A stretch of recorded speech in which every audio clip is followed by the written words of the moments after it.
ભેસાણ તાલુકાના ચુડા ગામે સુપ્રસિદ્ધ શ્રી મહાકાળી માતાજીનું મંદિર આવેલું છે। આ મંદિર આશરે 300 વર્ષ જૂનું છે। અહીં 50 વર્ષથી ગામના તમામ જ્ઞાતિના લોકો સાથે મળીને જ્ઞાતિના જાતિના ભેદભાવ રાખ્યા વગર નવરાત્રીનું આયોજન કરે છે। માતાજીના આશીર્વાદ પ્રાપ્ત કરી ધન્યતા અનુભવે છે। નવરાત્રી માણવા આવતા તમામ શ્રદ્ધાળુઓ માટે અહીં પૂરતી વ્યવસ્થા કરવામાં આવે છે। તમામ જ્ઞાતિની બાળાઓને અહીં નવરાત્રી ઉત્સવમાં ભાગ લેવાનો લાવો મળે છે। 70 થી 80 બાળાઓની સંખ્યા દર વર્ષે થાય છે।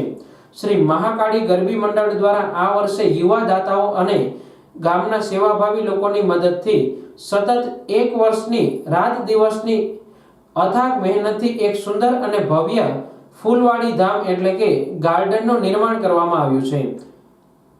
આ ગાર્ડનમાં અનેક પ્રકારના દેશી અને વિદેશી ફૂલ છોડ તેમજ વૃક્ષો રોપવામાં આવ્યા છે, જે ફૂલવાડી ધામની શોભામાં ખૂબ જ વધારો કરે છે। પહેલા નોરતાથી આ બગીચાને ખુલ્લો મૂકવામાં આવ્યો છે।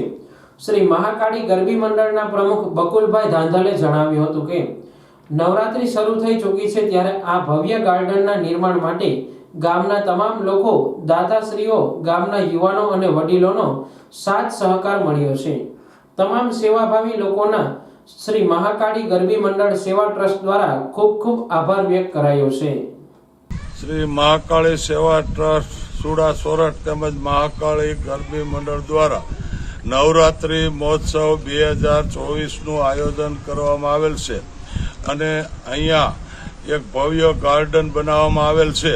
એ ગાર્ડનની અંદર અમારા મહાકાળી ગરબી મંડળ તેમજ ટ્રસ્ટના તમામ સભ્યો છેલ્લા 1 વર્ષ દિવસથી તન મન ધનથી પૂરા સહયોગ અથાગ મહેનત કરી અને ભવ્ય ગાર્ડન બનાવવામાં આવેલ છે અને પ્રથમ નોરતા તારીખ 3/10/2024ના રોજ એ ગાર્ડનને ખુલ્લું મૂકવામાં આવવાનું છે। તો તમામ ધર્મપ્રેમી જનતાને ગાર્ડન નિહાળવા અને ફોટા સેશન કરવા માટે પધારવા મહાકાળી ગરબી મંડળના પ્રમુખ બકુલભાઈ ધાંધલ સૌને નિમંત્રિત કરી છે। તો સૌ ભક્તો આનો લાભ લેવા અને નવરાત્રીમાં 9 દિવસ નિહાળવા અને લાભ લેવા પધારવા હાર્દિક નિમંત્રણ છે। મહાકાળી મા જય।